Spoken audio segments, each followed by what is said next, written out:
बहुत पुरानी बात है। एक किसान था, उसके पास सैकड़ों एकड़ जमीन थी। किसान बूढ़ा हो चला था। उसका एक लड़का था, उसका नाम सुरेश था। एक दिन अचानक जमींदार की मृत्यु हो गई। अब सारी जमीन की देखभाल उसके लड़के सुरेश के ऊपर आ गई। लेकिन सुरेश को खेती बाड़ी और मेहनत करना अच्छा नहीं लगता था। वह जल्द ही बहुत अमीर बनना चाहता था। तभी किसी ने उसे पारस पत्थर के बारे में बतलाया। पारस पत्थर एक ऐसा पत्थर होता है जिसे किसी भी धातु से स्पर्श करने पर वह धातु सोना बन जाती है। सुरेश किसी भी कीमत पर पारस पत्थर पाना चाहता था। उसने पारस पत्थर ढूंढने का बहुत प्रयास किया, किंतु उसे पारस पत्थर कहीं नहीं मिला। पारस पत्थर के लिए उसने कई लोगों से संपर्क किया, किंतु वह पारस पत्थर पाने में असफल रहा। आसपास के ठगों को पता चल गया कि सुरेश किसी भी कीमत पर पारस पत्थर पाना चाहता है। ठगों ने पारस पत्थर का लालच देकर सुरेश से लाखों रुपए ठग लिए। ठगों के बाद सुरेश ढोंगी बाबाओं के जाल में फंस गया। ढोंगी बाबाओं ने भी सुरेश को लालच देकर बुत्सा पैसा ऐंठ लिया। पारस पत्थर के लोभ में सुरेश को बहुत नुकसान हुआ और उसे अपनी कई एकड़ जमीन भी बेचनी पड़ी। सुरेश की पत्नी हमेशा उसे समझती कि इन सब बातों में मत पड़ो, अपने पास बहुत जमीन है, उसी में खेती करो, मेहनत भी किसी पारस पत्थर से कम नहीं है। किंतु सुरेश को तो पारस पत्थर की ही धुन सवार थी। एक दिन गांव में बहुत पहुंचे हुए संत आए। सभी ने उन्हें अपनी समस्याएं बतलाई। सुरेश भी अपनी पत्नी के साथ उनसे मिलने गया और उन्हें अपनी समस्या बतलाई। संत सुरेश की बातें सुनकर मुस्कुराए और बोले, मैं जैसा कहूँ वैसा ही करना तो तुम्हें पारस पत्थर अवश्य मिलेगा। संत की बात सुनकर सुरेश बहुत खुश और संत से बोला, कृपया कर मुझे वह तरीका बतलाएं जिससे मुझे पारस पत्थर मिल जाए। संत बोले, तुम्हें केले के पेड़ की पत्तियों के नोक पर जमा सुबह की ओस की बूंदें एक बर्तन में एकत्र करना है, और जब तुम 5 लीटर ओस की बूंदें एकत्र कर लोगो तो मैं उसे अभिमंत्रित कर पारस पत्थर में बदल दूंगा।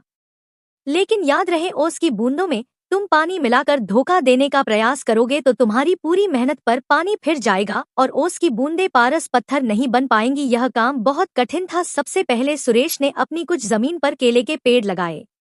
केले के पेड़ धीरे धीरे बढ़ रहे थे, किंतु इतने पेड़ों से वह ओस की सिर्फ कुछ ही बूंदें एकत्र कर पा रहा था। उसे लगा, इतने केले के पौधों से 5 लीटर ओस एकत्र करने में तो उसे सालों लग जाएंगे। उसने फिर कुछ केले के पौधे और लगाए। इस तरह करते करते उसने अपनी लगभग पूरी जमीन पर केले के पेड़ लगा लिए।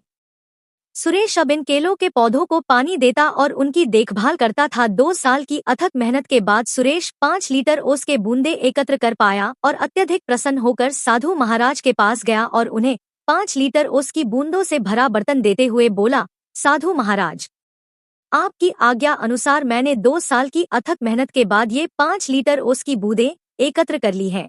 कृपया अब इन्हें पारस पत्थर में बदल दीजिए।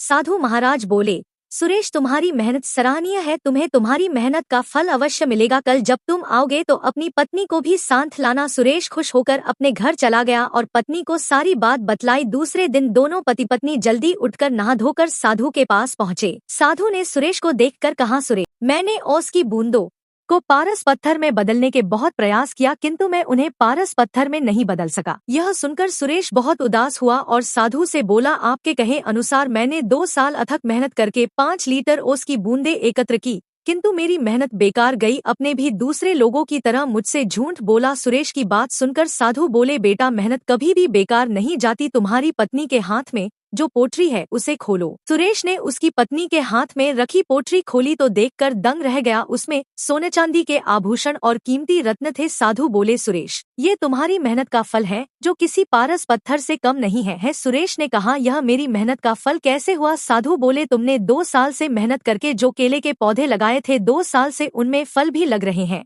किंतु तुम्हारा पूरा ध्यान पारस पत्थर और ओस की बूंदों पर था और तुमने फलों पर ध्यान ही नहीं दिया। किंतु तुम्हारी पत्नी इन फलों को बाजार भिजवा दिया करती थी और ये सारे आभूषण और रत्न फलों की बिक्री से आए पैसों को बेचकर खरीदे हैं। सुरेश ने मुस्कुराते हुए उसकी पत्नी की तरफ देखा और बोला, तुम सही थी जो हमेशा कहती थी कि मेहनत से बड़ा कोई पारस पत्थर नहीं होता। सुरेश साधु की तरफ हाथ जोड़कर बोला, आपने मेरी आंखें खोल दी। अब मैं हमेशा मेहनत करूंगा और पैसा कमाने के लिए कोई शॉर्टकट नहीं अपनाऊंगा। सुरेश अब खूब मेहनत करने लगा और अपनी मेहनत से समाज में खोया रुतबा फिर से प्राप्त कर लिया। शिक्षा मेहनत से कुछ भी पाया जा सकता है।